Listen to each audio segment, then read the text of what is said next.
Okay. So without further ado, أعوذ بالله من الشيطان الرجيم بسم الله الرحمن الرحيم الحمد لله رب العالمين وأصلي وأسلم على من بعث رحمة للعالمين سيدنا محمد وعلى آله وصحبه أجمعين وبعد. Assalamu alaikum wa rahmatullahi wa barakatuh, brothers and sisters. This is part 10 of our Quranic Synopsis series this Ramadan.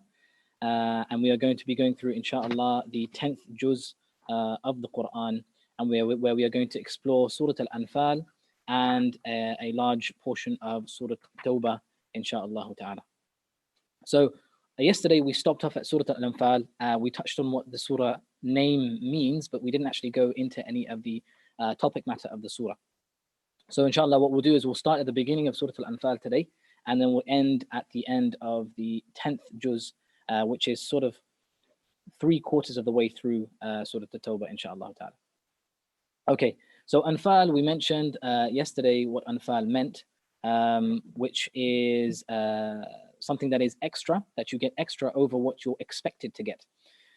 So anything that is above and beyond what you're expecting, that is called a nafila. So we gave an example about the fard. You're prescribed to pray 5 times a day, Fajr, Dhuhr, Asr, Maghrib, Isha. And if you pray anything more than that, that is a nafila, that is extra of what is expected of you. If you're expected to get £1,000 in a paycheck, although that's quite low, but if you're expected to get that at the end of the month and you end up getting 1,500, then that 500 extra is considered a nafila, an extra as to what you were expected to get at the end of the month. So the nafila in terms of the war, when you go to war, you go to war for a reason. There is an agenda as to why you're going to war, and the reasons why the Muslims go to war is to uphold their faith and to defend it from those who transgress against it and wish to harm them because of their iman, right? That is the first and foremost goal of going to war and fighting. Otherwise, fighting is not prescribed at all. Rather, you call people to Islam and you instruct them on the right way, as opposed to fighting them because of it. So anything above and beyond that you get from war. So if you are victorious in your war, then you have fulfilled that which you set out to do. And if you get anything from the war, aka the spoils of war, those things that the enemies leave behind from their gear, from their weaponry, from their wealth that they've left behind, and so on and so forth, all of that is considered spoils of war. That is an extra, that is a nafila, right? So a bit of a wisdom there as well. The whole point of going to war is something different other than getting a bit of money from it. So it starts off with يَسْأَلُونَكَ عَنِ الْأَنْفَالِ, right? So the situation of this surah is it was revealed just after the Battle of Badr, right? And the Battle of Badr was the first battle to take place between the Muslims and other than them. Before that, no fight had taken place, and there was no sort of war, so there were no spoils of war either. And previously, before Islam, what they used to do with the spoils of war is that they used to get it, and whoever at the end of the battle picked up something, that was theirs. So if they saw a sword and they picked it up, that was their sword and no one could take it off them, right? If they went up picking 5 or 10 swords, or they went with a horse and cart and started picking everything up, all of that stuff is theirs and theirs only, and no one can take that off them. So obviously when the Muslims went out to fight in the Battle of Badr, it wasn't expected that they were going to fight in the Battle of Badr.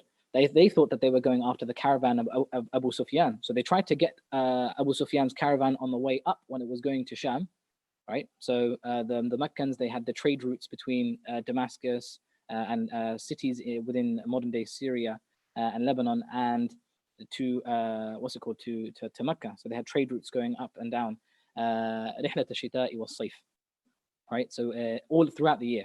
So Abu Sufyan, he was one of the biggest tradesmen of Mecca, right? He was an economic powerhouse. He's like one of the big corporations of today. And if one of these big corporations of today, something happens to them, right? Obviously, you know what happens. The government bails it out with, the taxes of the people, right? And similarly, back then, if something happened to Abu Sufyan's economy, right? If something happened to his business, this meant a detriment to the rest of the people of Mecca, because he was the one who was bringing in all the trade. And when he brought in all the trade, people can buy and sell, and they can have their goods and so on and so forth.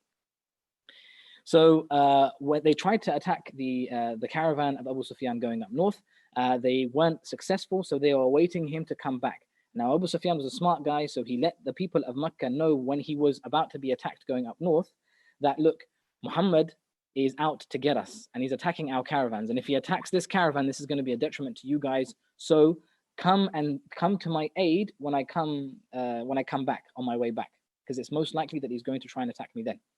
And so it was that they expected that the caravan of Abu Sufyan was coming back, and he usually takes a certain route, and that route goes by a place called Badr, and Badr was like a valley between hills. So this valley is the valley that Abu Sufyan usually passes through. So the Muslims were going towards that valley in order to intercept the caravan of Abu Sufyan. Unfortunately, Abu Sufyan, he knew what was going on, so he decided to take a different course. Meanwhile, the Mushrikun of Quraysh, while all of this stuff is going on, were in Mecca, right? When Abu Sufyan went up north and he was attacked, and then the emissary of Abu Sufyan came and gave them a message. But before the emissary of Abu Sufyan came to give them the message, picture this, right?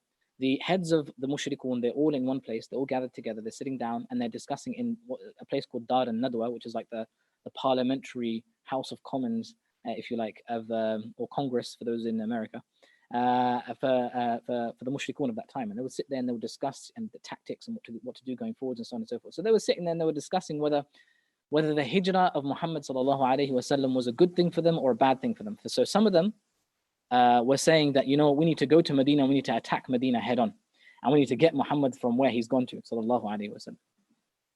Others were saying, no, you know what, it's not such a bad idea. He's gone to Medina, he's one of us at the end of the day, he's one of our, he's one of our nephews, he's a tribesman of Quraysh, and he's gone to Medina and he's taken over Medina and he's a leader of Medina. So pretty much one of our guys is there leading them.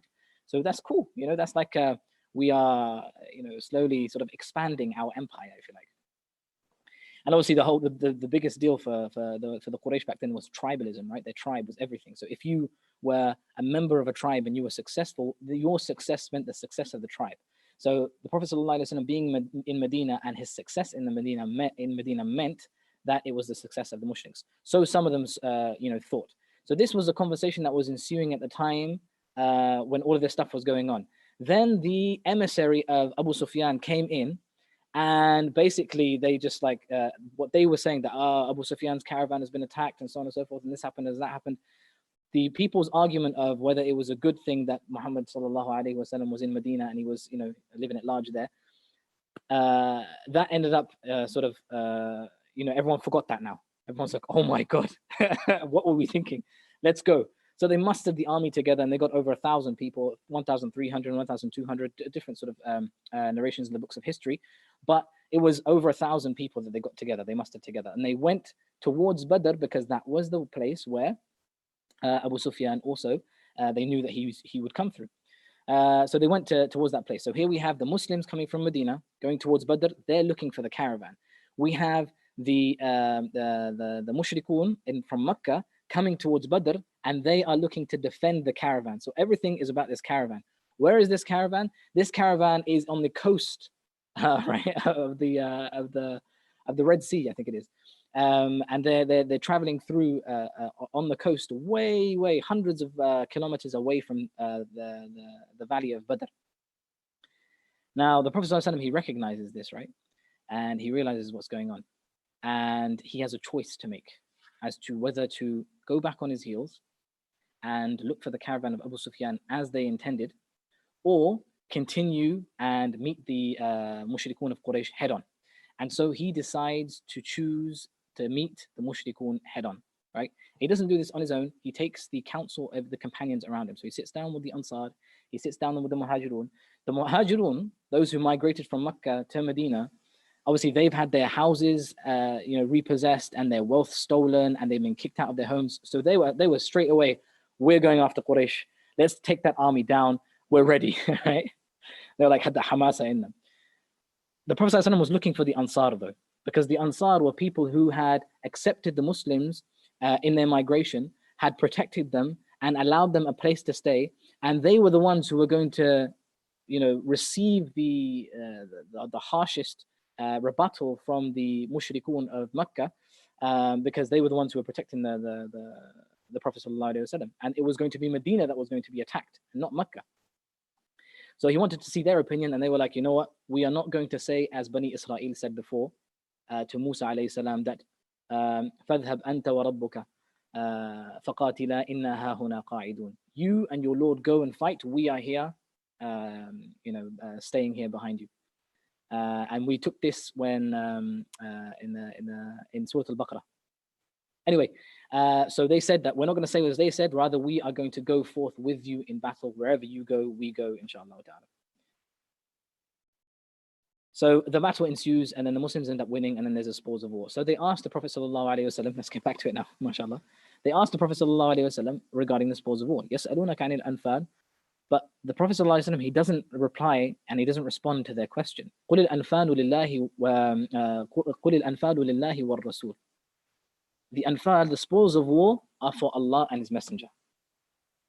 Full stop. They're like, what do we get? What's our share? Like, is it 10%? Is it 20%? Like, what is it? And he comes out with, therefore Allah and His Messenger.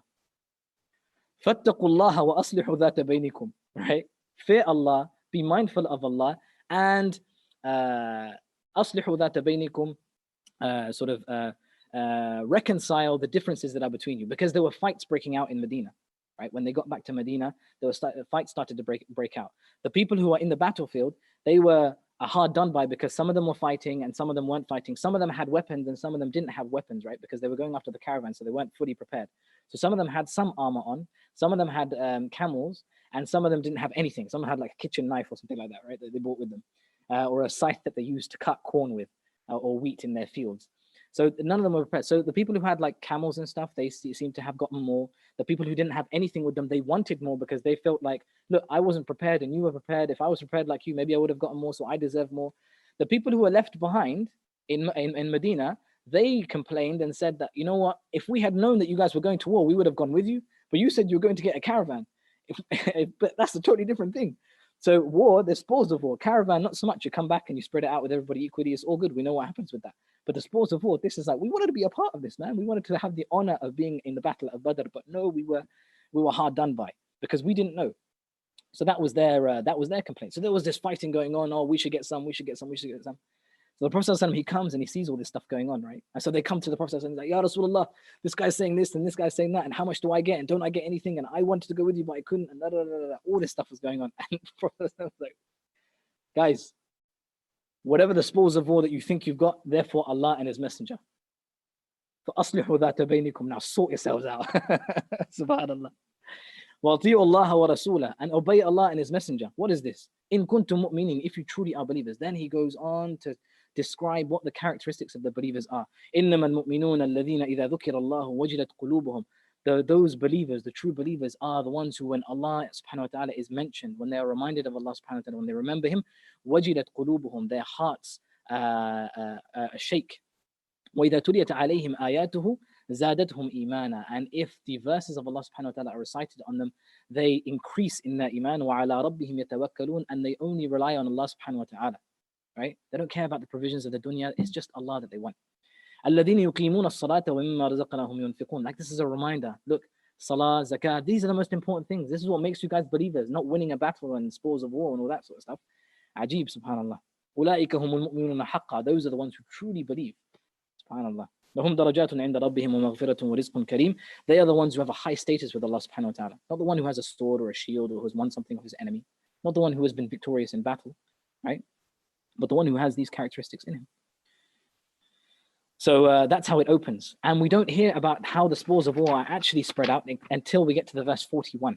Ajib. So 41 verses, Allah subhanahu wa ta'ala is talking about everything other than what they asked. So he starts by recounting the events of Badr, how it all took place. كَمَا أَخْرَجَكَ رَبُّكَ مِنْ بَيْتِكَ بِالْحَقِّ وَإِنَّ فَرِيقًا مِنَ الْمُؤْمِنِينَ لَكَارِهُونَ. That Allah subhanahu wa ta'ala, He is the one who wanted you guys to fight the mushrikun. He is the one who wanted you guys to meet in battle. This is what Allah decreed. So He's the one who took you out of your homes. And when you guys got there on the field of the battle, when you guys had that choice of going either fighting the Quraysh, and you guys chose to fight the army of the Quraysh, there were a group from among you that didn't want to. They were scared. And of course they're going to be scared. They're not ready, right? They came out in just like their thobe and like a stick, right? Subhanallah. And now they're going to face an army of 1,300 people who are very, very much ready. They've got their swords, they've got their camels, they've got their horses, everything. They are prepared for war. Subhanallah. وَإِذْ يَعِدُكُمُ اللَّهُ إِحْدَى الطَّائِفَتَيْنِ. Now, one of you guys asked yesterday, why did the Prophet ﷺ choose to fight the Quraysh from Mecca as opposed to go after the caravan of Abu Sufyan? So this ayah deals with that. وَإِذْ يَعِدُكُمُ اللَّهُ إِحْدَى الطَّائِفَتَيْنِ. Allah subhanahu wa ta'ala has promised you one of the two groups. And the two groups are the Quraysh from Mecca or Abu Sufyan's caravan. Right? Allah has promised you one of the two. Choose one of the two and you will be successful, no matter which one you choose. Allah subhanahu wa ta'ala has promised you that. إحدى الطائفتين أنها لكم وتودون أن غير ذات الشوكة تكون لكم. Right? And you, in your heart of hearts, hope, right, that the one without the shawka, the one without the spears and the swords, that's the one that you go and get, right? So the caravan, that's what they hope to get. SubhanAllah. وَيُرِيدُ اللَّهُ أَن يُحِقَّ الْحَقَّ بِكَلِمَاتِهِ. But Allah subhanahu wa ta'ala, He wants to establish the truth. And the truth isn't established by raiding a caravan or achieving small goals. The truth is established when you win something big, when you aim high, when you have lofty goals and aspirations, right? This is like Allah subhanahu wa ta'ala telling the Muslims, look, aim high, aim big. Don't go for the little things in life and don't accept, what's it called, al-qaleel, but rather go for, the most honorable thing that you can possibly go for. وَإِذَا سَأَلْتَ اللَّهِ, if you ask Allah for anything, فَاسْأَلْهُ الْفِرْدَوْسِ, then ask Him for the highest place in Jannah. ويقطع دابر الكافرين ليحق الحق بالباطل. Again, he goes on to emphasize that this is all about establishing the truth and not about your affairs of the dunya. And then he goes on in a few more sort of ayat about what happened during the battle. So the night before the battle, right, they're about to go into battle, right, and they're not prepared for anything, but Allah subhanahu wa ta'ala causes them to go to sleep. إِذْ يُغَشِّيكُمُ النُّعَاسَ أَمَنَةً. Like this nu'as comes over you, this tiredness, this sleepiness, right? The enemy is right over that hill, right? So they came to the valley of Badr. They were on one side and the mushrikun were on the other side, right? And there are thousands of them there. And there's just a couple of hundred of you here. And you should, in all honesty, be absolutely petrified that you're about to fight an enemy that you're not prepared for. And you are so few in number, right? But here, Allah subhanahu wa ta'ala causes them to go to sleep, and a long and deep sleep at that, right? Allah sends down water after that so they can purify themselves, right? And that water makes the ground nice and hard, so it's not soft, so they have a firm footing, right? All of these things Allah subhanahu wa ta'ala is recalling in the beginning of this surah. Then Allah subhanahu wa ta'ala, He gives some advice and guidance to the believers as well. So He says, وَلَوْ عَلِمَ يَا أَيُّهَا الَّذِينَ آمَنُوا اسْتَجِيبُوا لِلَّهِ وَلِلرَّسُولِ إِذَا دَعَاكُمْ لِمَا يُحْيِيكُمْ. That, look, whenever Allah subhanahu wa ta'ala and His Messenger invite you and call you to that which brings you life, then reply and respond to their call. وَاتَّقُوا فِتْنَةً لَا تُصِيبَنَّ الَّذِينَ ظَلَمُوا مِنْكُمْ خَاصَّةً وَاعْلَمُوا أَنَّ اللَّهَ شَدِيدُ الْعِقَابِ. That be mindful of a fitna, of a trial and tribulation that doesn't just afflict and affect the people who have wronged from amongst you only, right? Meaning that had you not gone out and fought the mushrikun in the battle of Badr, they would have been sort of proud and arrogant sort of kicked in, and they would have been like, thought that they were the rulers of the world and the rulers of the Arabian Peninsula because no one came out to meet them and they were successful. And Abu Jahl had this idea in his mind that he was going to go to Badr, even if there was not going to be any fighting, he was going to slaughter some camels and they were going to drink and have a party. And the Arabs all across the Arabian Peninsula would hear about this big sort of travel of theirs, that they went in massive numbers and they went with all their weapons and everyone feared them and no one came to meet them and so on and so forth. This was the idea in the mind of Abu Jahl. So had they not met the mushrikun in battle, then the power of the mushrikun of Quraysh would have multiplied, and that would have taken or given them the authority on the audacity to actually attack Rasulullah sallallahu alaihi wasallam in Medina. So this was a good thing that they went out to meet them. Again, this is all showing that Allah subhanahu wa ta'ala, He's the one who made all of these plans and put it all in action. Allah subhanahu wa ta'ala, He also mentions the favor that He has given to the Prophet sallallahu alaihi wasallam, where He says, وَمَا كَانَ اللَّهُ لِيُعَذِّبَهُمْ وَأَنْتَ فِيهِمْ. Allah subhanahu wa ta'ala is never going to punish them whilst you are amongst them. وَمَا كَانَ اللَّهُ مُعَذِّبَهُمْ وَهُمْ يَسْتَغْفِرُونَ. Right? So when the Prophet ﷺ was amongst the Quraysh in Mecca, there was no such thing as fighting. No fighting was allowed by the Prophet ﷺ. No ayah was revealed with regards to fighting. And in fact, the ayat were revealed about holding your hand, right? Holding back. and how difficult that is, and how much reward you get for doing it, and so on and so forth, right? So Allah subhanahu wa ta'ala recognized how difficult that was for the Muslims. As long as the Prophet sallallahu alaihi wasallam was amongst the mushrikun, amongst the kuffar of Quraysh, they were safe, right? Because no fighting was ever going to be prescribed. As soon as they went and made plans to kill the Messenger sallallahu alaihi wasallam and expel him from Mecca, that's when the adhab of Allah subhanahu wa ta'ala started and began. And we're going to come back to this point about the adhab of Allah subhanahu wa ta'ala in Surah At-Tawbah, inshallah ta'ala.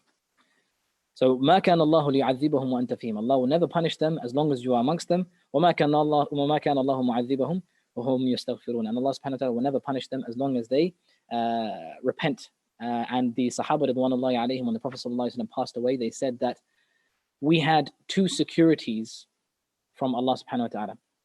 One was the Prophet sallallahu alaihi wasallam was amongst us, and the second was that we made istighfar. When the Prophet sallallahu alaihi wasallam died, we lost one of our securities with Allah subhanahu wa ta'ala, and we have one left, which is our istighfar to Allah. Okay.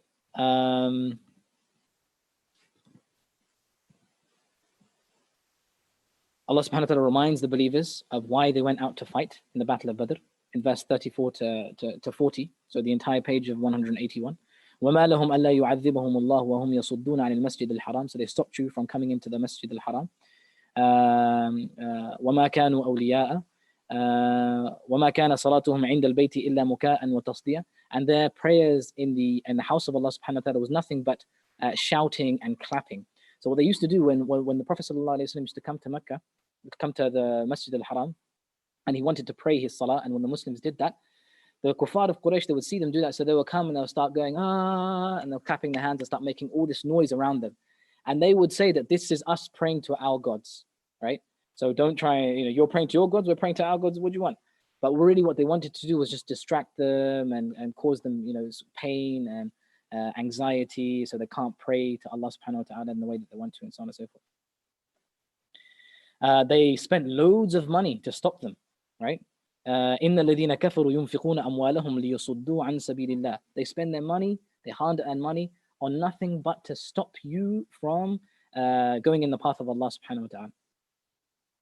And then Allah subhanahu wa ta'ala, He wants to establish, or He wants to differentiate between those who are good and those who are bad. لِيَمِيزَ اللَّهُ الْخَبِيثَ مِنَ الطَّيِّبِ وَيَجْعَلَ الْخَبِيثَ بَعْضَهُ عَلَى بَعْضٍ, and so on and so forth. So these are all of the wisdoms as to why Allah subhanahu wa ta'ala caused them to fight in the first place. Then in verse number 41, Allah subhanahu wa ta'ala mentions the spoils of war. وَاعْلَمُوا أَنَّمَا غَنِمْتُم مِّن شَيْءٍ فَأَنَّ لِلَّهِ خُمُسَهُ وَلِلرَّسُولِ وَلِذِي الْقُرْبَى وَالْيَتَامَى وَالْمَسَاكِينِ وَابْنِ السَّبِيلِ إِن كُنتُمْ آمَنْتُم بِاللَّهِ وَمَا أَنزَلْنَا عَلَى عَبْدِنَا يَوْمَ الْفُرْقَانِ يَوْمَ الْتَقَى الْجَمْعَانِ. So the Anfal, the spoils of war, a fifth of the spoils of war are for Allah and His Messenger that go towards His family, orphans, the poor, and the wayfarers. So these are five categories where the spoils of war are given to. And the rest of the 80%, that is shared amongst the different people who took part in the war and who didn't take part in the war. Then Allah subhanahu wa ta'ala, He goes on to speak more about how, to trust Allah subhanahu wa ta'ala. So if this battle was ordained by Allah, if this is what Allah subhanahu wa ta'ala chose for you and had decreed for you, then trust Allah subhanahu wa ta'ala as to why it's supposed to be happening in the first place, and trust Allah subhanahu wa ta'ala as the result of it. And if you trust Allah subhanahu wa ta'ala in the result, you will trust Allah subhanahu wa ta'ala also in how the spoils of war are dealt out. Yeah. So some of them were like, because what happened was the chieftains, they used to get, the chiefs of the Arabs, they used to get the largest share. And now, according to this, their share is going to drop slightly. Right? So this was like sort of hard hitting on them a little bit, but sort of just to reiterate to them that, look, this stuff is all from the dunya and from the affairs of the dunya, and what's more important is your belief in Allah subhanahu wa ta'ala and your connection with Him and your reliance on Him. Allah talks about in these ayahs about how He made them seem small in the eyes of the disbelievers. So the disbelievers, when Umayr ibn Wahab, he was the spy for the mushrikun of Quraysh. He went to see the Muslims and their numbers and so on and so forth. So it made them, Allah subhanahu wa ta'ala made it seem like the numbers of the Muslims were actually small in number, so that when he goes back to the mushrikun, he will tell them that, they're not that many, they're about, 200 or 300 odd, and so on and so forth. They're tiny number, we can take them, right? But when they actually met in battle and they saw the numbers of the Muslims, they thought they saw like 300 times 6 or something like that, like a lot more than what they had anticipated. And this is because Allah subhanahu wa ta'ala sent them 5,000 angels to help with them, and these angels became visible in the form of human beings to the mushrikun. Okay, what else is happening here?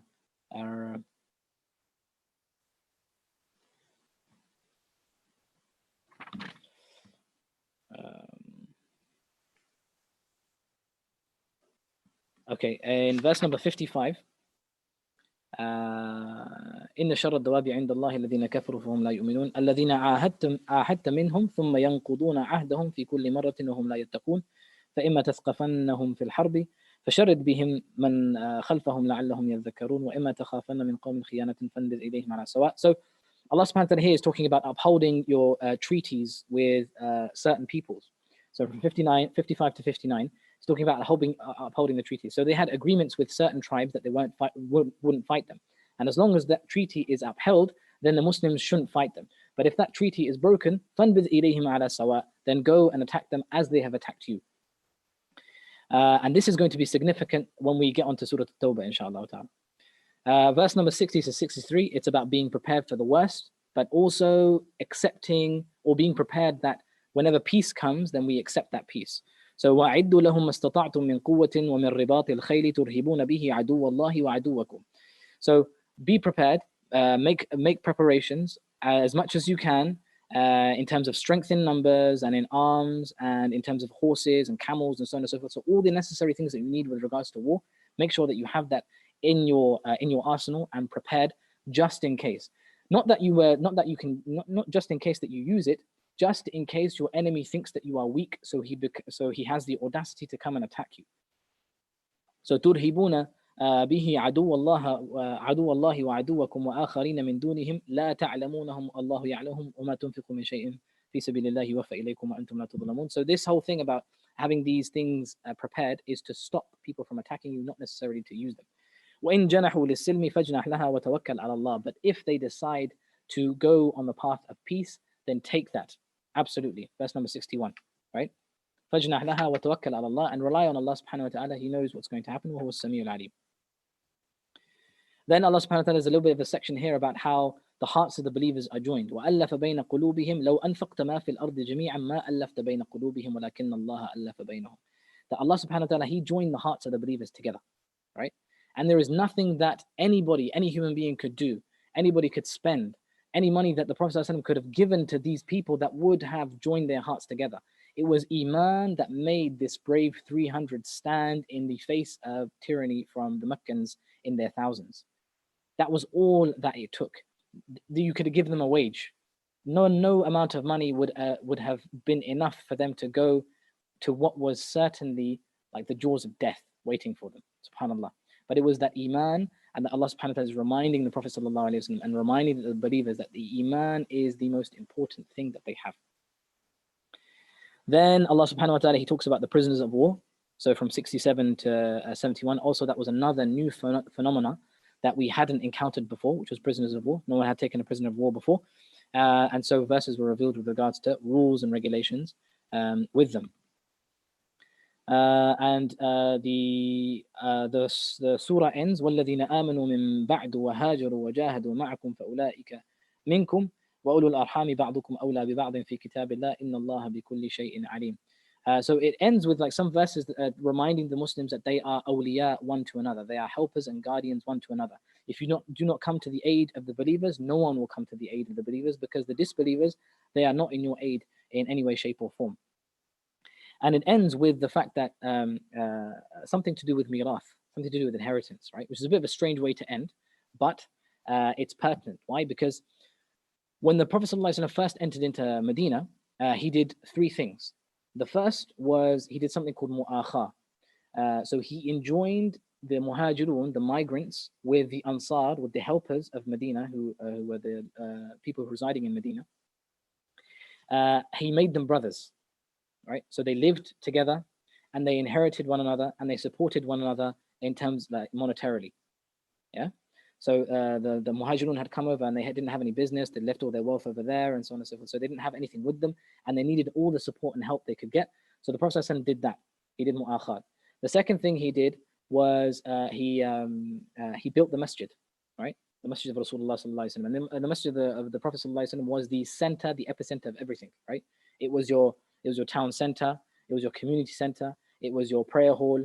It was your barracks. It was pretty much everything. Everything that needed to take place happened in the masjid of the Prophet sallallahu alaihi wasallam. And the third thing he did was he made a treaty between the different tribes, Jewish tribes of Medina at the time. So some house rules that he set down. After the Battle of Badr, though, this whole thing about mu'akha, this brotherly thing that the Muhajirun and the Ansar had between them, where they could inherit from one another and stuff like that, that was now abolished and done with. And that is how this particular surah ends. So all of that is regarding just after the Battle of Badr. Now we get into Surah At-Tawbah, inshallah ta'ala. And now Surah At-Tawbah, there is someone who asked a question: why is Surah At-Tawbah, why doesn't it begin with the Bismillah? So before we begin, Surah At-Tawbah has a number of names. One of them is Surah At-Tawbah, which means the Surah of Forgiveness. And interestingly, why it's called forgiveness, even though it's all about war, all right, and granting a severe recompense for those who broke the treaties with the Muslims. So a bit of background on the surah. Before I do that, though, let's take a little bit of a breather and let's see what's going on in the world of YouTube and Zoom, inshallah, and see what you guys are saying. If any questions have come up so far, give me a bit of a break as well, inshallah. Okay. So Salih, too much noor in your face. Jazakallah khair. Anonymous attendee. Is my wife's grandmother and maternal auntie my mahram? Also, if my maternal uncle is my maternal uncle her mahram? Is my wife's grandmother and my maternal auntie my mahram? Yes, your grandmother, wife's grandmother for sure. Maternal auntie, not so much, no. Is my maternal uncle for her mahram? No.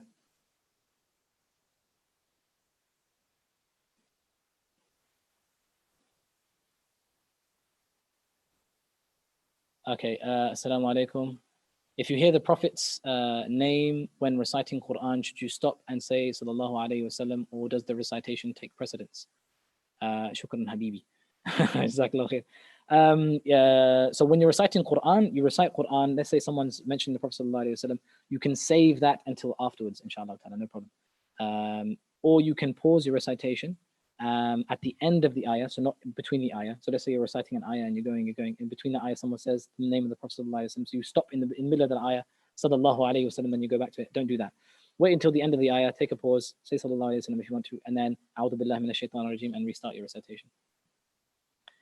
Maureen is asking, please give the response of the Prophet sallallahu alayhi wasallam to the Ansar after Battle of Hunain and Ansar hurt by being left out of spoils of war. The Battle of Hunain, let me jog my memory. The Battle of Hunain, that took place just after the conquest of Mecca, with the tribe of Hawazin in the north, just around Ta'if. And the Prophet ﷺ went there just after the conquest of Mecca because they had أعلنوا الحرب.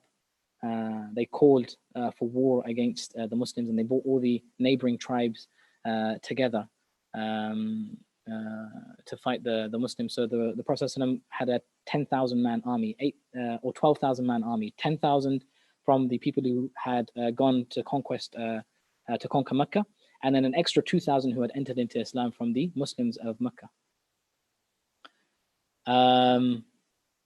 The response of the Prophet ﷺ to the Ansar was when the spoils of war were going on, right? So he didn't actually give out the spoils of war until they had come back after at Ta'if. So they went to Ta'if and they surrounded a battlement there. And then after that, they left, and then they started giving out the spoils of war. This is me just jogging my memory, by the way. And then it got to, so the Ansar were upset that the Prophet ﷺ had given a lot of the spoils of war to the new Muslims from Mecca. So 2,000 of these new Muslims, they had just entered into Islam. From them was like the likes of Abu Sufyan and all these other people, right, that had once, fought against them. The Prophet ﷺ, he gave them a lot of the spoils of war after the Battle of Hunayn. So the Ansar were like, look, man, we've been with you for a time, man. We helped you, we protected you and all sorts, and now you're giving, the spoils of war to these guys who've just been come to Islam like yesterday, man, subhanAllah, and for a long time we're fighting you. So the Prophet ﷺ, he said to them that they may have gone with the spoils of war, but does it not please you that you are going home with Allah and His Messenger? SubhanAllah. You get to take home the Messenger of Allah sallallahu alaihi wasallam. Okay, so that was the thingy. Assalamu alaikum, Imam Hamid. In Surah Al-Alaq, there is a sajda tilawat. However, once in Maghrib, a long time ago, you recited Surah Alaq, but we did not do sajda tilawat. Is it permissible that we can do it after if we wish our salat, or do we have to do it straight away before going to ruku'? No, you don't have to do it straight away. You can do it afterwards if you want to. In your salah, it's it's actually disliked to do sujood al-tilawa unless absolutely necessary. So unless you're doing a khatam of the Qur'an where you're going through it, then you can do a sujood al-tilawa. So it's better to avoid the surahs that have that sujood al-tilawa, actually. But with Surah Al-Alaq, because it comes at the end of the surah, you go into ruku' anyway. So ruku', it takes over sujood, and you end up going into sujood in the end. So you kind of do sujood anyway. All right. Maureen, I think he's given us the hadith. Let's see what the YouTube Massive is saying. Do you get the same reward for reading the Quran in English if you aren't good at Arabic? Probably not. I don't think so. I think you get more reward if you recite it in Arabic, because that is the way it was revealed in, and you are rewarded for reciting it as well as understanding it and as well as contemplating it. So if you're reading it in English, you're not reciting the Quran anymore, are you? And of course, the recitation has all these ahkam with it as well, and tajweed and all sorts. So the better you are at your tajweed, the more reward you get for the recitation as well. So no, you won't get the same reward, but you'll still be rewarded. Don't feel disheartened. You'll still be rewarded. Did the Prophet ﷺ drank and ate anything by standing up? Did he eat and drink standing up? The sunnah of the Messenger ﷺ is to sit down and eat and drink. That is his sunnah. He was seen to have been drinking standing up in a few narrations, but his sunnah is to sit down and drink. So unless it's absolutely like you can't do it, then sit down and drink it and eat, inshallah. Eating, I don't think I've ever heard. I've never come across a narration, unless I can be corrected otherwise, but I've never come across anything that says that he ate standing, only that he drank standing. Okay, all right. If there are any more questions, inshallah, don't hesitate to ask. No problem, inshallah. We'll cover them, bi'idhnillah. But let's get on to Surah At-Tawbah, inshallah, in this ujala for whatever time we have left, inshallah. So Surah At-Tawbah is called the Surah of Repentance, right? That's what Tawbah means, repentance, forgiveness, and so on and so forth. But it's actually a surah pertaining to the Battle of Tabuk. The Battle of Tabuk, it took place in the 10th year after the Hijrah, right? No, sorry, the 9th year after the Hijrah. So this is after the conquest of Makkah, by a year as well, right? So the Muslims they've taken over Makkah now, and they're in control of Medina. A lot of the tribes around Makkah and Medina have now entered into Islam because of the victory and the conquest of the Prophet ﷺ of Makkah, and they are slowly taking control over the entire Arabian Peninsula, and Allah subhanahu wa ta'ala is slowly making the promise to the Prophet ﷺ come true. What happened previously, a couple of years before though, is a battle called Ghazwat al-Mu'ta. And Mu'ta was a battle that took place between the Muslims and the Christians, between Caesar, or the Byzantine Empire, and the Muslims. The Byzantine Empire was sort of in the north, in Sham, in the Levant, and they had a lot of Arab tribes that were under their allegiance as well in the north. So the Prophet ﷺ sent some emissaries after the 6th year of the Hijrah, after the Treaty of Hudaybiyah, so when there was a peace treaty between Mecca and Medina, the Prophet ﷺ began to send emissaries to these different places. So he sent emissaries to places like Habasha, to Egypt, to the Persians, to the Romans, to all sorts, inviting them to Islam and giving them the da'wah that he was obliged to give all of humanity. So the Caesar, though, when he received the emissary, ended up killing him. And I think there were 15 other people that were with him as a group, and they were all killed. And so the Prophet ﷺ, he sent a small contingent of about 3,000 men to fight against a 100,000 army that had mustered itself from the tribes that had allegiance to the Romans. As well as that, Caesar was sending another 100,000 men to join on with this army. So there was 3,000 men against potentially 200,000 people, subhanAllah. And when the battle kicked off, it was amazing. The Muslims, they showed amazing courage, and they fought and fought and fought. And the Prophet ﷺ, he put 3 men as the leaders of the army. And he said, if the first of you dies, I can't remember his name, the first general. Someone remind me of his name. Mu'in, if you can, inshallah. Remind me of his name. Zayd man. Zayd ibn al-Haritha? Maybe, yeah. Yeah, Zayd ibn al-Haritha was the first. The second was Ja'far ibn Abi Talib. And the third was Abdullah ibn Rawaha. So these 3 men, the Prophet ﷺ had said that if this person dies, if Zayd dies, then Ja'far takes the lead. If Ja'far dies, then Abdullah ibn Rawaha takes the lead. And if Abdullah ibn Rawaha dies, then choose one of you guys to lead yourselves. SubhanAllah, it's almost like revelation, man. Like when the battle took place, Zayd passed away. He got killed. Then the leadership passed on to Ja'far. He passed away. And then the leadership passed to Abdullah ibn Rawaha. Then he passed away. Then it was transferred to Khalid ibn Walid, and he managed to fight and get the Muslims to safety.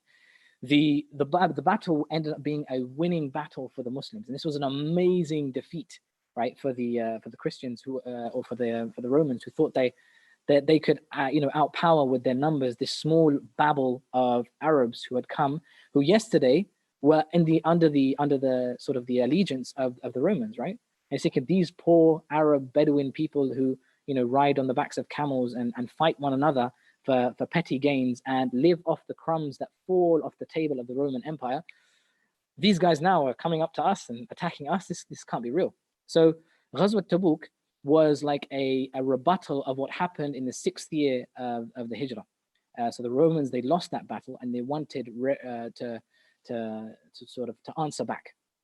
Also, they were afraid that the Prophet ﷺ was getting a lot of traction in the Arabian Peninsula, and a lot of the tribes that formerly had allegiance to the Romans now are giving their allegiance to this newfound prophet. So the Caesar's getting a little bit scared, and so he musters an army together, right? And as he's mustering an army together, the Prophet ﷺ catches wind of that, so he gets his army together, right? But this time round, the Prophet ﷺ does things a little bit differently. So in previous battles, like the Battle of Badr, the Battle of Uhud, the Battle of the Ahzab and Khandaq, and so on and so forth, it's very secretive. The Prophet ﷺ, he only tells a few people of the battle plans, and those people who are going to be leading the army, for example, right? And he doesn't allow his plans to be known amongst the rest of the Muslims, because he knew that there were munafiqun from amongst the ranks of the Muslims that would go and tell their enemies the plans of the Muslims, and thus be the downfall for the Muslims' plans. So he was very secretive. But in this battle, he told everybody straight away that, look, we need to get an army together, and we need to face the Romans who are mustering an army together to come down, and they're going to basically attack us and kill us. So we have to be prepared, and we have to be prepared to go out and meet them. Now, this happened at a time when there was a sort of a drought that took place in the 9th year of the Hijrah, right? And the previous year as well. So the crops didn't yield, but they were about to yield. There had just been some rains, and they were expecting their crops to yield and their animals to multiply and so on and so forth. So they're expecting to get rich, right? The year end was about to come, right? So they're expecting to, they're going to consolidate all of their wealth and so on and so forth. So this is the time that it was happening in. Also, Tabuk was a long way away. right? It was a long way up north, and it was a long distance to travel, and it was the heat of the summer as well, right? So this is a time when no one wants to go out. So this separated those who were willing and wanted and truly believed and really wanted to aid Allah and His Messenger and were there for Islam, and those who were just giving it lip service. So this is when the munafiqun were truly exposed. So the Prophet ﷺ, another thing about this battle is that the Prophet ﷺ didn't have enough wealth in the Bayt al-Mal, in the coffers of the state, to fund this particular campaign. So he relied a lot on the donations and the charity of the believers in order to aid and assist him, right? So people came from all over the Arabian Peninsula to come and aid and assist the Prophet ﷺ. Women gave away their jewelry. All the men came. Umar radiallahu anhu, it was in this battle that he came and he gave half his wealth. Then Abu Bakr radiallahu anhu, he came and he gave all his wealth, and he said, you know what? I'm never going to compete with Abu Bakr after this ever again, even though he still tried. Right? So it was in this battle that it all took place, right? And it really showed the quality of the believers, right? And it really showed their resolve and their belief as well, and their love for the Messenger sallallahu alaihi wasallam, right? So this is the context in which Surah At-Tawbah was revealed in, right? And it was revealed. There's basically there's a few parts to it. There's a part where it is pre-Battle Tabuk. There is a part where it's post-Battle Tabuk, and there is a part where the Hajj al-Akbar, where the Prophet ﷺ, he sends Abu Bakr to do Hajj in the Kaaba. And this is all taking place in the 9th year of the Hijrah. So what a busy year it is, subhanAllah. So it starts off though with the last event in those things in chronological order, right? So the first thing was the preparation for Tabuk, then the Battle of Tabuk, and then after Tabuk, and then it was the Hajj al-Akbar, right? So it starts off though with the Hajj al-Akbar. So it starts off with the last thing first.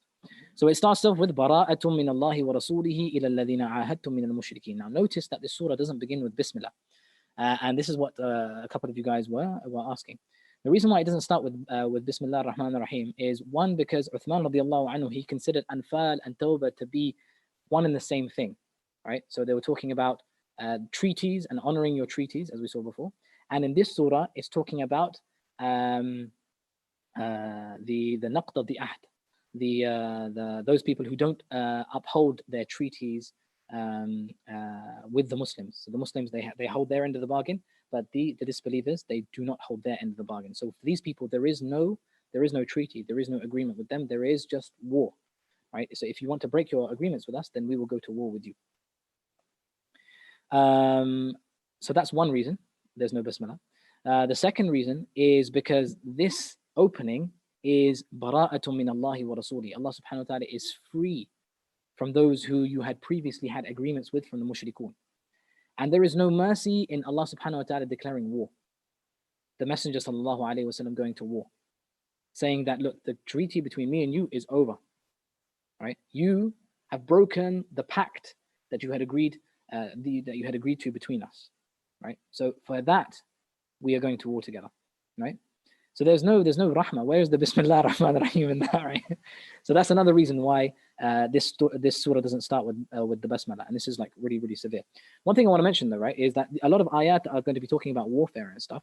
Warfare is not something that, you know, why is it mentioned in Revelation? Why is Allah, God the most merciful, talking about war?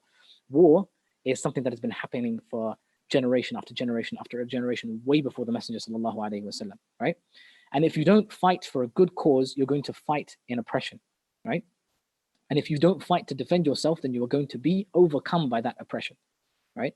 And if it wasn't for the Messenger sallallahu alaihi wasallam fighting against the kuffar of Quraysh, then the kuffar of Quraysh would have overran them. Then there would be no Islam to live on, and there will be no revelation that will last until today, right? So fighting is different types. It's either in self-defense, right? Or it's either in retaliation, because someone has fought you before and you're going to fight them again. Or it's either preemptive attack. So someone is getting ready to fight you, as in Ghazwat al-Tabuk, and you go and you preempt their fighting by fighting them, right? So those are the contexts in which Surah At-Tawbah is revealed. So the first section of it is dealing with how Allah subhanahu wa ta'ala is free. Now the ayat as-Sayf is revealed in this, right? The verse of the sword. فإذا انسلخ الأشهر الحرم فاقتلوا المشركين حيث وجدتموهم وخذوهم واحصروهم واقعدوا لهم كل مرصد. Right, really severe. That as soon as the Ashhur al-Hurum, right, the sacred months pass, and there are 4 months. As soon as those 4 months pass, then fight the mushrikeen. فاقتلوا المشركين, kill them. حيث وجدتموهم, wherever you find them. وخذوهم واحصروهم واقعدوا لهم كل مرصد. And sort of surround them and wait for them in every path. فإن تابوا وأقاموا الصلاة وآتوا الزكاة فخلوا سبيلهم. But if they repent and they establish the prayer and they give in zakat, then leave them on their own, leave them on their way. إن الله غفور رحيم. Verily Allah subhanahu wa ta'ala is most merciful. Now this is quite a severe ayah, right? If you think about it, right? How Allah subhanahu wa ta'ala is speaking about these people. But you have to remember that these guys that Allah subhanahu wa ta'ala is talking about, they are those who broke the pact with the Messenger sallallahu alaihi wasallam. They are those who for years slandered him. They are those who for years participated in battles with him, and even if they didn't participate with battles in him, they incited and ignited others to fight against him, right? So these are people who have shown their animosity for years and years and years, and the Prophet sallallahu alaihi wasallam has called them, has left them, has made pacts with them and treaties with them, and so on and so forth.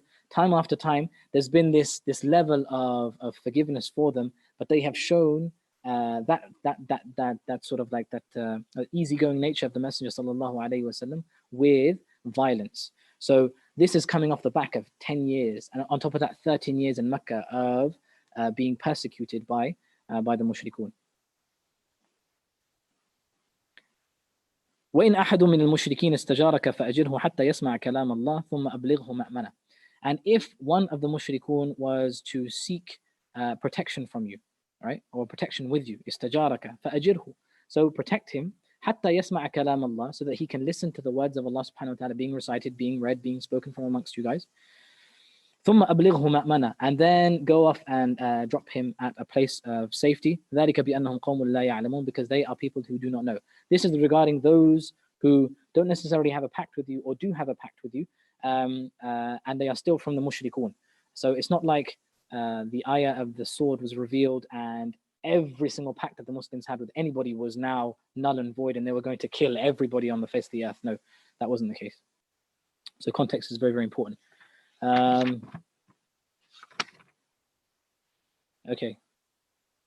Allah subhanahu wa ta'ala, he goes on to say that it was them who broke the treaty.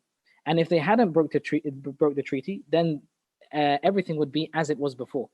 فَمَا اسْتَقَامُوا لَكُمْ فَاسْتَقِيمُوا لَهُمْ إِنَّ اللَّهَ يُحِبُّ الْمُتَّقِينَ. As long as they are upright with you, then be upright with them. Allah subhanahu wa ta'ala, he loves those who are mindful of him, right? That's the way it was going to be. But they ended up going and breaking the treaty.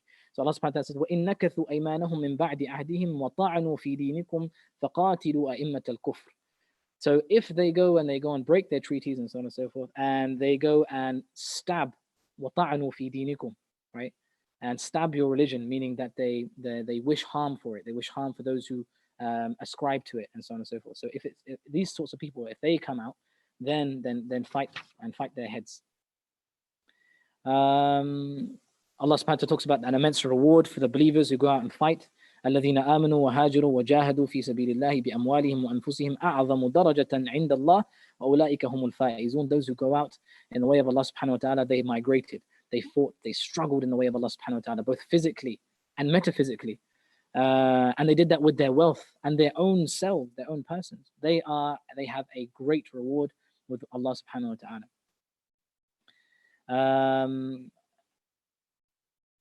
Allah subhanahu wa ta'ala, he goes on to mention how he has supported the Muslims in many, many occasions.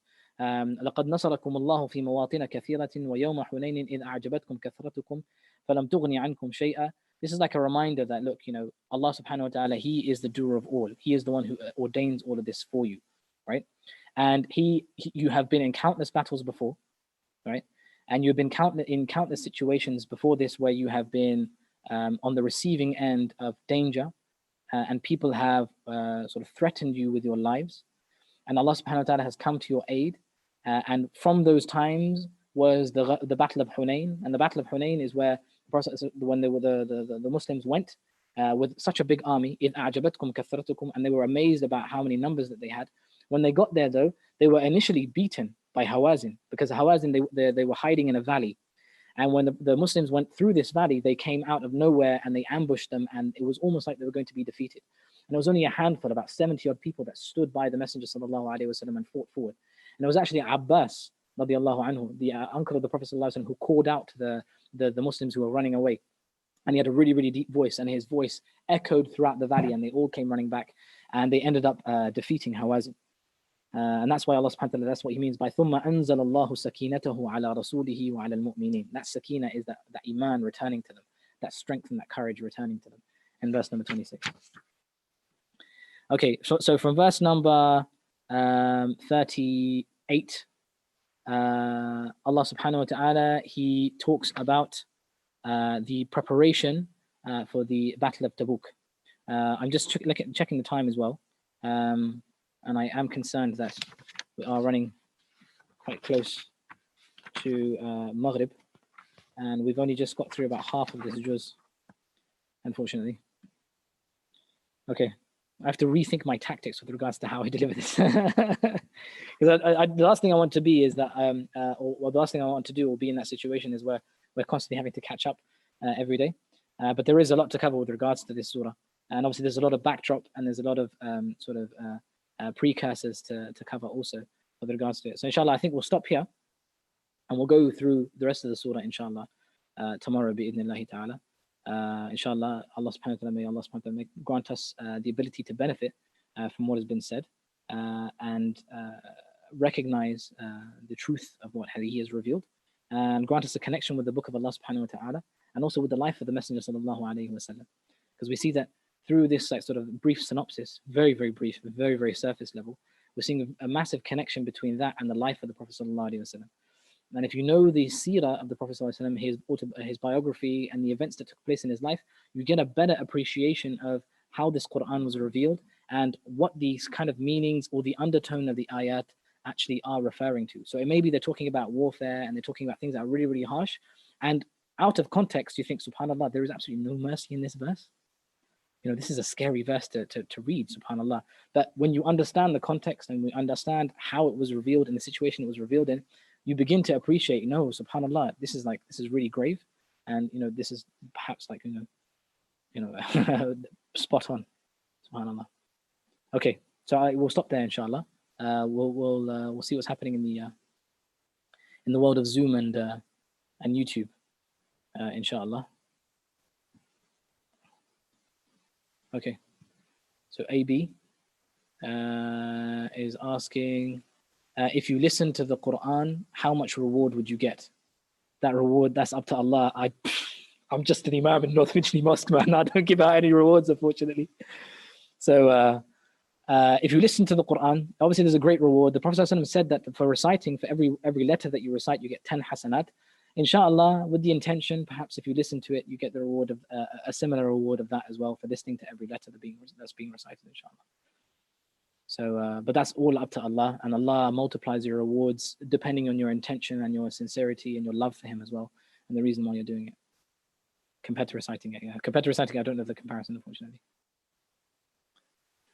Do a part 2 live stream, or like after iftar.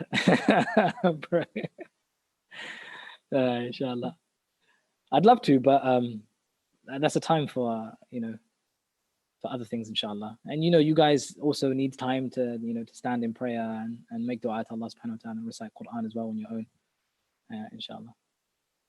Plus I'm a bit tired as well. What is the ruling on doing Salat al-Jumu'ah khutbah prayer at home in this current situation? So this fatwa came out just before Ramadan actually started, and or when the lockdown actually began, and there was a lot of talk about doing the khutbah online. There was a talk about doing the khutbah online and people following at home, and then they go and do the Jumu'ah prayer behind the Imam or something like that, all virtually. So I'm here, I'm doing the khutbah. This is the khutbah. Then I go and pray, and you guys pray with me 2 rak'ah as well. You guys are in your homes, or you're in Sheffield, or you're in America, or I don't know where, and you guys can follow me and do that prayer. So this is not what was intended by the fatwa. What was intended was people in that locality, if they can hear the Imam in the vicinity, so they live like across the road from the masjid or whatever, they can follow, even though there is a distance between them and the Imam. But this is not a fatwa that I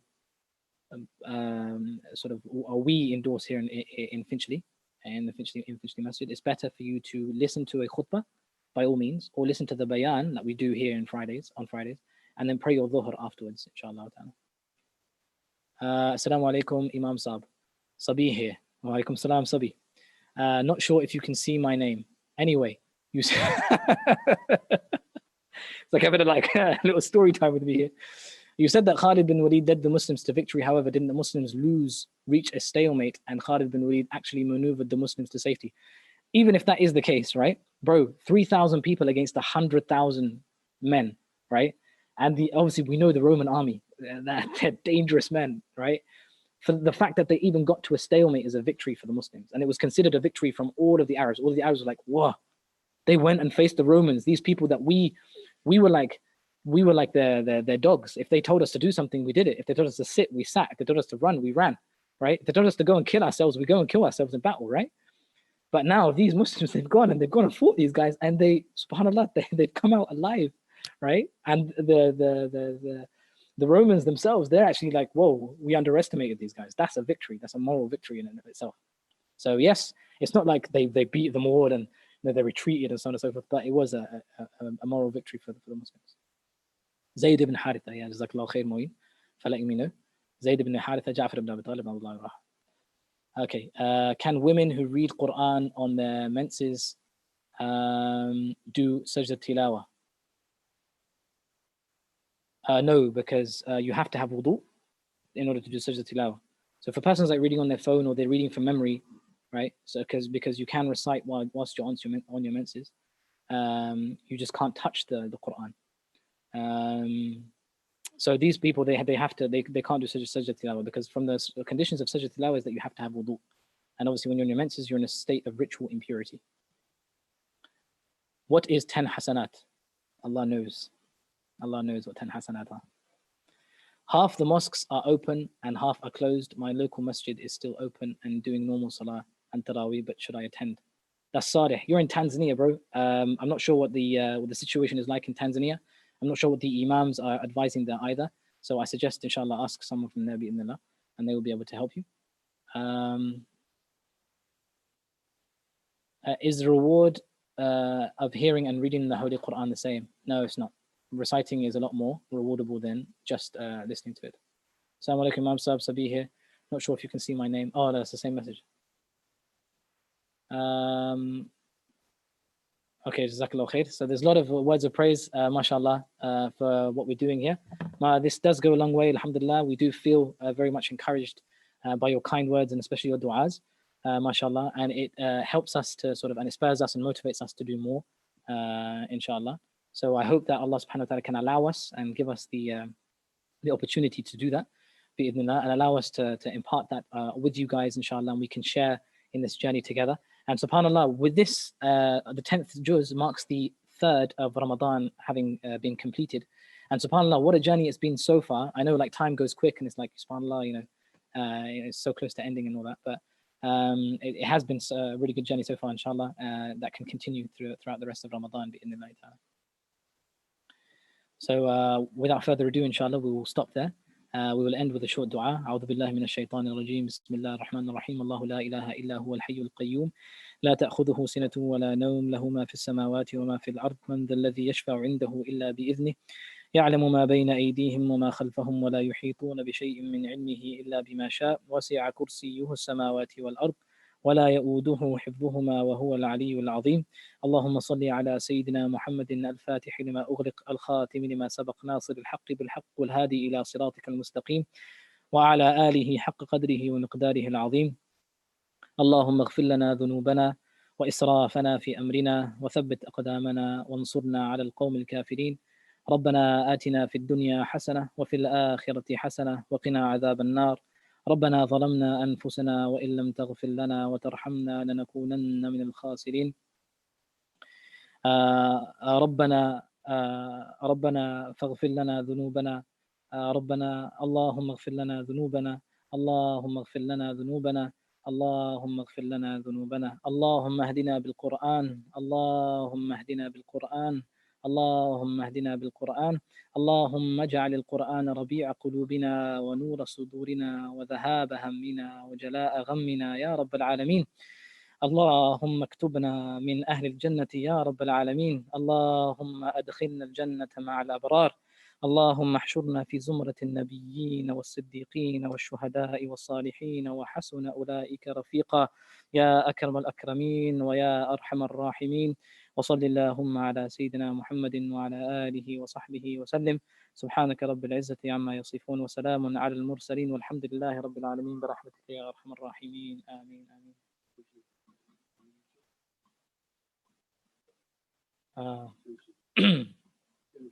Ashraf, can I pick up a couple of English translations in the Quran tomorrow? Yeah, Sulaiman is saying 7 o'clock. If you come by 7 o'clock, inshallah, someone will be able to drop it off to you, inshallah. Okay? Jazakumullah khair, guys. And I'll see you guys tomorrow. Assalamu alaikum.